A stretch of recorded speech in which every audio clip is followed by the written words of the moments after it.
Hi again, everybody. Welcome back to Platonic Soul. I hope you've been well.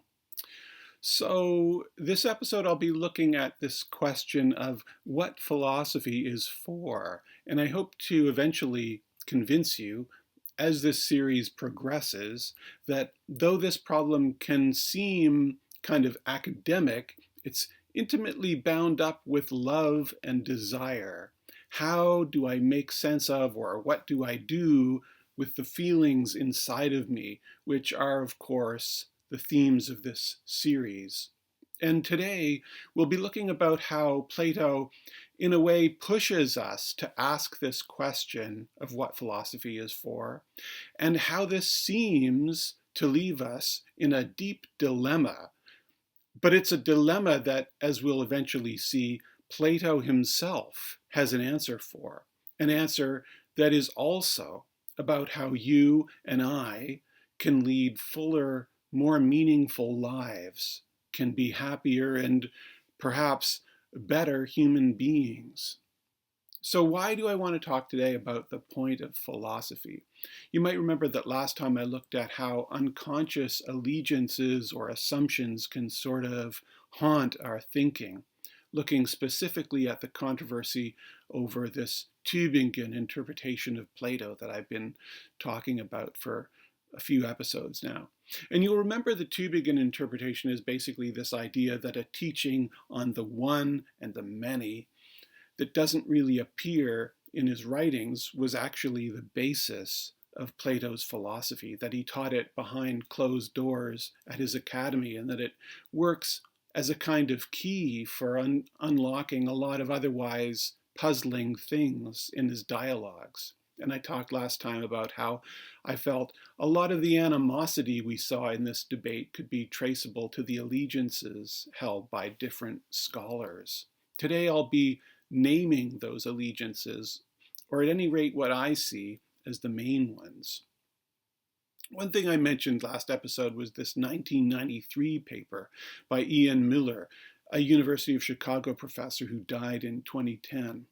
In that paper, Mueller repeatedly describes opposition to the Tübingen school as, quote, analytical, unquote. And in doing so, I think is probably getting at something pretty fundamental to the animosity behind the debate.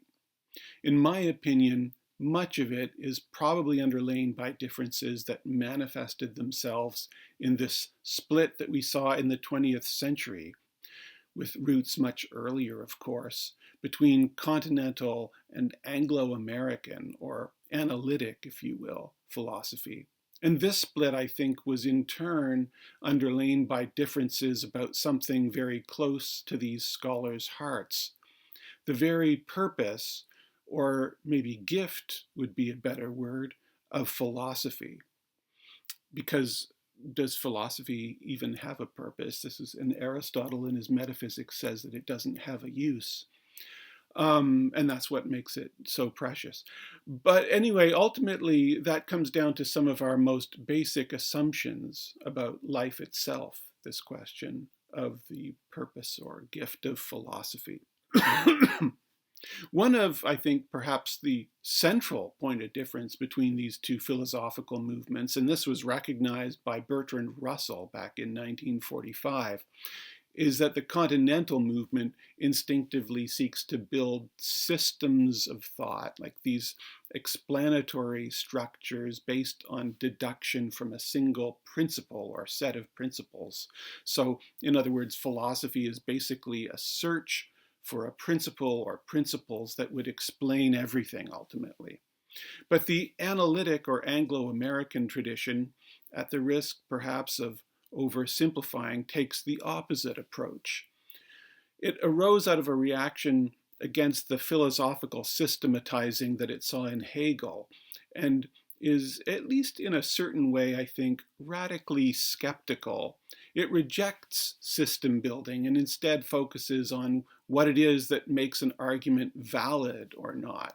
How language, in other words, communicates meaning, I guess would be one way of putting that. And so the task of philosophy, in a way, becomes something much narrower. It is its task is to show us, to quote the title of an actual book, by a British analytic philosopher, J.L. Austin, and I think it came out in the early 60s based on a lecture series he'd given in the 50s.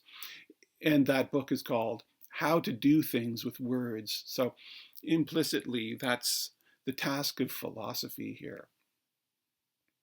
In a 2021 paper, independent scholar William Altman noted that the split over Plato caused, or perhaps given new life by the Tübingen scholars, because they were really not taking something out of thin air. A similar split had already existed, but they were just advancing a much more elaborated version than had existed before of this esoteric Plato. So the split over Plato given new life by the Tübingen scholars, Altman commented, has corresponded to some extent to this larger cross-channel or cross-ocean divide between continental and Anglo-American schools. Continental scholars, he wrote, and one thinks perhaps of Hans-Georg Gadamer, for example, have tended to give Tübingen a more sympathetic ear than Anglo-American ones, especially since Gregory Vlastos, the Greek-American analytical philosopher who lambasted the first book, advancing the Tübingen position soon after it came out in 1959. And as we saw a few episodes ago, Martin Heidegger inhabited, at least in some way, the cultural milieu in which the Tübingen scholars came of age. And so the nature of the haunting here, I think, is that scholars from these different backgrounds each bring their biases to the study of Plato. Each want to see in Plato reflections of their own assumptions about what philosophy is. For example, we see in the Tübingen interpretation a conviction that Plato's philosophy formed a system. And for someone coming from a continental background, that makes sense. You'd be more likely to come at Plato with the assumption that if there's real philosophical wisdom there must be a system. And since the dialogues don't seem to spell out a system, at least explicitly, Plato must have had a system that he never wrote down. And of course, that seems to them reinforced certainly by what Aristotle said about Plato and others. Aristotle and others said about Plato. Those who oppose the Tübingen interpretation, on the other hand, tend to see in Plato not a philosophical system so much as an attempt to sort of sketch out an art or science of reasoning. So Boston University professor Charles Griswold, for example, contended in a 1988 essay compilation called Platonic Writings, Platonic Readings, that, quote, Plato does not so much have a philosophy, and those are his quotes, as a philosophy about the making of philosophical claims. So he doesn't have a philosophy in the sense of a system, but just he's trying to get at rules of how you can make philosophical claims. And I can't help but sense something like a bias against philosophical system may be at work here. In the first paragraph of his introduction to the book, Griswold, who edited this compilation as well as contributing to it, states, quote, the resistance of Plato's writings to systematization, their ability to keep philosophizing alive, is surely inseparable from the kind of writings they are, namely dialogues. And I actually can't help but be kind of taken aback by that. The resistance of Plato's writings to systematization, their ability to keep philosophizing alive. It's as though systematization is assumed to be the death of philosophic thinking. And I'll get back to that a little bit later in this video. But anyway, last episode I talked about how ghosts always seem to have reasons not apparent to us embodied humans at first for why they haunt the places they inhabit. Generally, I think there are reasons behind our unconscious loyalties, and I think the continental and Anglo-American allegiances that underlie the controversy over the esoteric Plato, what I've called the battle for the soul of Plato, are in turn underlain by allegiances to different ideas of what the point of philosophy is. I think to some extent the point of philosophy, you could really say the point of wisdom itself, or even to a great extent thinking itself, is probably not that much in dispute. And I alluded to this, I think, in one of the earliest videos in this series. We humans gravitate toward thinking, partly to solve our problems, but I think not entirely. We're drawn to think partly because it feels good. There's a glory to understanding the world, or believing one does, as though when we're living a life that in some way slips the bonds of nature. The religions of the world often portray knowledge, of course, as a gift of the gods, and one is reminded here of the book of Genesis, where God learns that Adam and Eve have eaten the fruit of the tree of knowledge. God says, "Behold, they have become like us, knowing good and evil." So we think at least partly for the pure sake of thinking, to enjoy this higher life that it seems to bring us to, I think. And Aristotle famously began his metaphysics by talking about how we can get a sense of how much we love knowledge for its own sake when we think about how much we love seeing for its own sake. And he wrote, "All men naturally desire knowledge. An indication of this is our esteem for the senses, for apart from their use, we esteem them for their own sake, and most of all the sense of sight, not only with a view to action, but even when no action is contemplated, we prefer sight, generally speaking, to all the other senses. The reason of this is that of all the senses, sight best helps us to know things and reveals many distinctions." So he's saying we just sort of naturally like to know, to perceive these distinctions. And the Roman poet Virgil, in another famous quote, also suggests a kind of immortality in knowledge. He wrote in his Georgics, "He who's been able to learn the causes of things is happy, and has set all fear and unrelenting fate, and the noise of greedy Acheron," and that's a river in the underworld like Styx that must be crossed to get to Hades. I think in the mythology there's some confusion or conflation of the two rivers. So he has set the noise of greedy Acheron under his feet. I think it's when we get past the sheer pleasure of knowing, though, that opinions on the point or gift of philosophy divide. And in my view, what the divide comes down to are two different views on that gift: to show us how to live or to show us how to think. Those who see this gift in the first way, as showing us how to live or what to live for, I think will gravitate towards seeing philosophy as a system. Because as I mentioned a few episodes ago, without system, in my opinion, all we're left to live our lives by are a multitude of unrelated and basically unreliable aphorisms.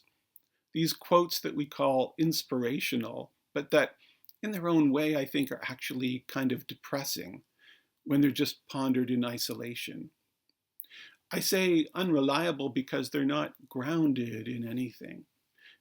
In other words, I think the instinct to build a philosophical system, apart from that it makes you feel good, must come from a desire to base our thoughts on how we ought to live on something solid, on a real foundation. Our ability to, in a way, have a structure of explanations in place that can actually support our aphorisms.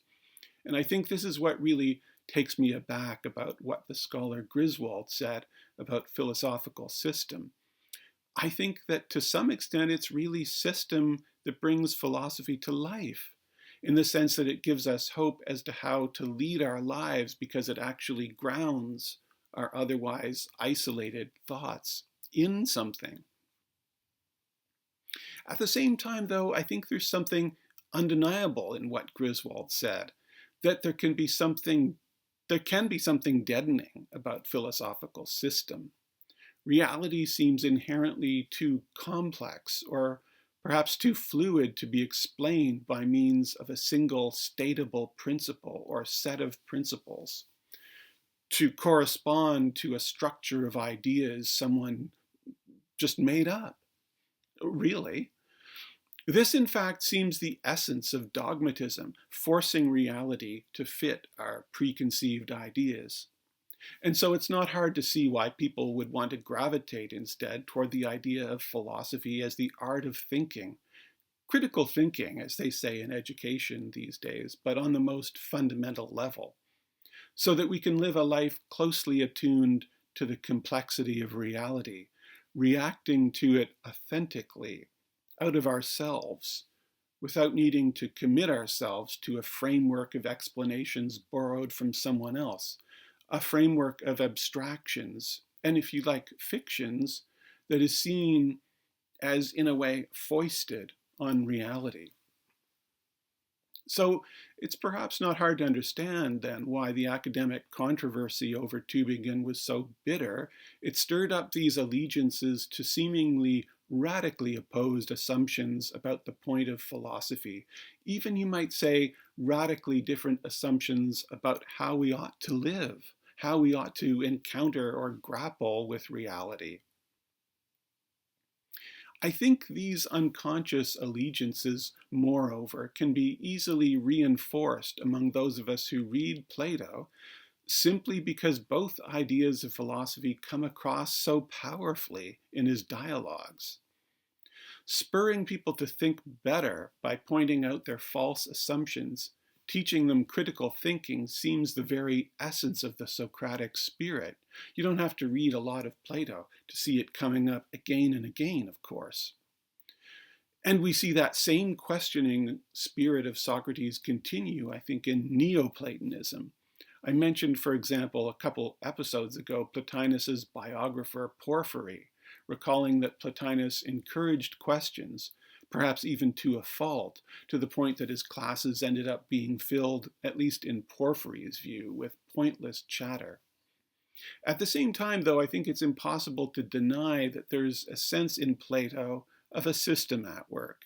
He talks in the Republic, for example, about knowledge as being composed of this interrelated system of hypotheses, and the good, as we saw, as the principle that stands behind them and through which everything ultimately can be explained. And I think you could also argue that this, the necessity of system, is exactly the point that Socrates is quietly making in his interrogations of the people he meets. What he repeatedly lays bare, actually, is people's lack of a system of explanations in place to support what they're saying. He's trying to address, perhaps you could say, the problem of living by mere aphorism and critical thinking as it's conceived just negatively. It might seem like we've reached an impasse here because these two ideas of the point of philosophy each seem to point out the weakness of the other, and they seem irreconcilable with one another. On the one hand, we have this idea that philosophy should show us how to live, but it seems to necessarily commit us to these abstractions, these statable principles by means of which it would claim to explain the whole of reality, and that seem to lead to the road to dogmatism and closed-mindedness. On the other hand, we have the idea of philosophy that in a way has liberated itself from the rigidity and in a way closedness that system seems to necessitate. But it leaves us bereft of any interpretation of the world, any guardrails to lean on, as we instinctively, I think, seek something on which to ground our hope, or you might say, interpret our desire. I don't think, however, that we are at an impasse. As usual, in these seeming dead ends, there's a false assumption lurking here. Another phantom, you might say, that needs to be exorcised by being brought to light. And I believe we can trust Plato himself, or perhaps even better, the daimon who spoke both through him and his most inspired interpreters. The same daimon who gave us a glimpse of the pure radiance of reality 2 episodes ago. We can trust Plato to do that work of exorcism. And that's what I'll talk about next time. I hope you'll join me then, and thanks for watching.